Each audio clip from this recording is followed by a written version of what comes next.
नमस्कार दोस्तों, कैसे हैं? उम्मीद करता हूं आप हर बार की तरह स्वस्थ होंगे, व्यस्त होंगे और मस्त होंगे। मैं सीए संजय गुप्ता आपका हार्दिक स्वागत करता हूं अपने इस चैनल में। दोस्तों, आज मैं आपसे एक इंपॉर्टेंट क्वेश्चन पूछने जा रहा हूं कि जैसा मैंने आपको नंबर ऑफ वीडियोस में मैं आपको बताया था, हर लेक्चर में मैं बताता हूं, हर एनजीओ की सक्सेस के पीछे एक इंपॉर्टेंट रजिस्ट्रेशन होता है और वो होता है 12A एंड 8TG का रजिस्ट्रेशन। मैंने आपको बताया था कि 12A और 8TG का registration backbone of the NGOs है। आप फंडिंग के लिए जाएं, आप टैक्स एग्जेम्पशन के लिए जाएं, आप सीएसआर फंडिंग के लिए जाएं, सेंट्रल गवर्नमेंट के लिए जाएं या कोई भी जीएसटी से एग्जेम्पशन पाए तो आपके पास 12A का रजिस्ट्रेशन होना चाहिए। दोस्तों, 12A का रजिस्ट्रेशन मैंने ये भी बताया था आपको कि दो तरह से होता है। पहले आपको प्रोविजनल अप्लाई करना पड़ता है और प्रोविजनल के बाद आपको फाइनल अप्लाई करना पड़ता है जो 5 ईयर्स के लिए मिलता है। दोस्तों, क्योंकि ये बहुत इंपॉर्टेंट रजिस्ट्रेशन है, मैं आपसे ये पूछना चाह रहा हूं कि अगर ये रजिस्ट्रेशन आपने अप्लाई कराया और आपको लगता है कि आपकी सोसाइटी अच्छा वर्क कर रही है, बहुत अच्छी तरह से हर चीज़ प्रॉपर है, उसके बाद भी आपका ये 12A अप्लाई करने के बाद कमिश्नर रिजेक्ट कर देता है और आपको ये सर्टिफिकेट नहीं देता। दोस्तों, आपके मन में पहले तो मैं आपको ये बता दूं कि ये सर्टिफिकेट सिंपल नहीं है। एक आरटीआई लगाई गई थी और महाराष्ट्र में, और वहाँ पे एक आरटीआई में क्वेश्चन ये पूछा गया था उस आरटीआई में कि टोटल जो एप्लीकेशन सबमिट हुई 12A रजिस्ट्रेशन की साल में कितनी हुई और उनमें से कितनी रिजेक्ट हुई और कितनी अप्रूवल हुई। तो दोस्तों, आप सरप्राइज करेंगे, उसका आंसर ये था कि 90% केस, 80 to 90% केस रिजेक्ट हुए थे और जो बैलेंस थे वही अप्रूव हो पाए। तो 12A और 8TG बहुत सिंपल नहीं है।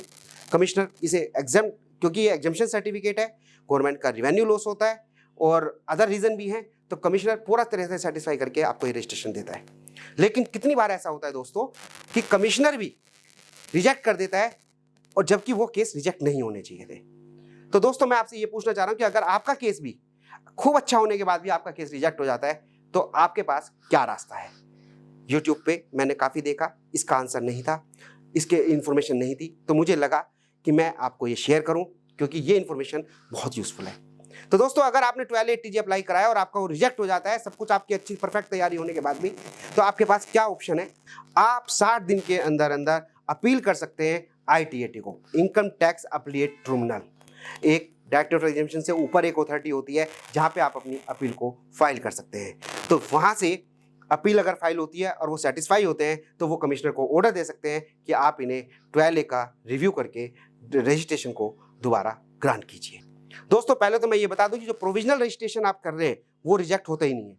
आप उसे प्रोविजनल रजिस्ट्रेशन को गलत भर दें, अपना आप भर लें, कैसे भी भर लें, वो रिजेक्ट नहीं होगा। उसकी जिम्मेदारी आपकी होगी कि आपने उसमें गलत इंफॉर्मेशन दी है।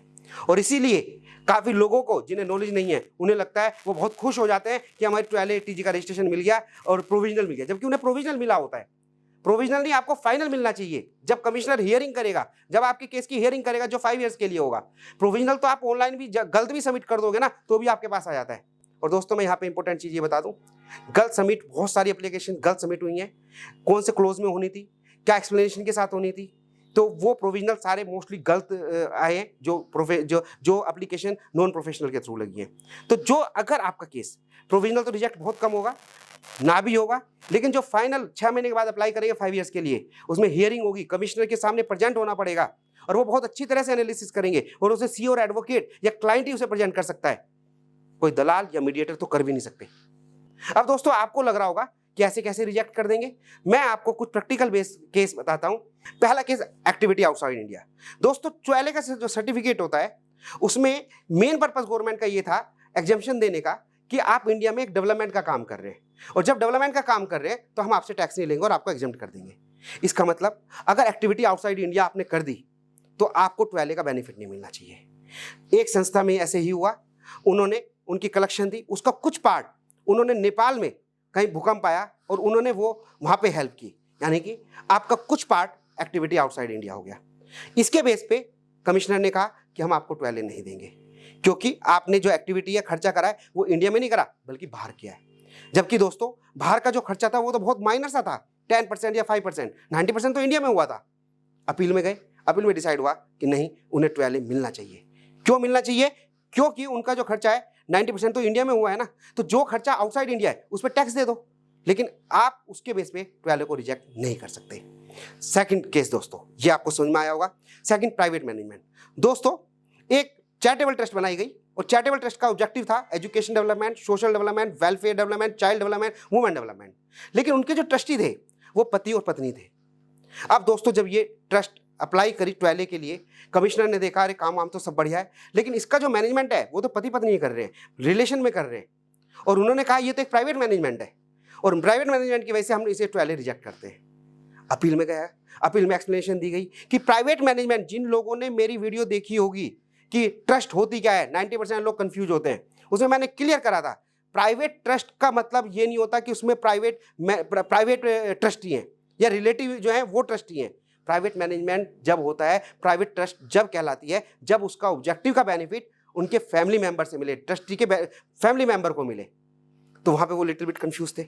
उसकी वजह से जब वहाँ पे एक्सप्लेनेशन दिया गया तो कोर्ट ने डिसाइड करा कि प्राइवेट मैनेजमेंट जो है वो ट्वेले के रिजेक्शन का ग्राउंड नहीं है। ट्रस्ट कौन चला रहा है इससे कोई मैटर नहीं है। ट्रस्ट अगर आपको ट्वेले लेना है तो उसकी जो कंडीशंस हैं कि वो religious activity, charitable activities, other condition वो पूरी होनी चाहिए।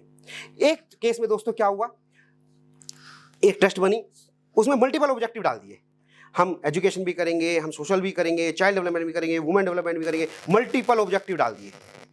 एप्लीकेशन को मूव किया गया ट्वेले रजिस्ट्रेशन के लिए। कमिश्नर कंफ्यूज कि भैया क्या काम करोगे, और उसके बेस पर उन्होंने कहा क्योंकि मल्टीपल ऑब्जेक्टिव और आपसे बिल्कुल फिक्स नहीं है इसलिए हम आपका केस रिजेक्ट कर सकते हैं।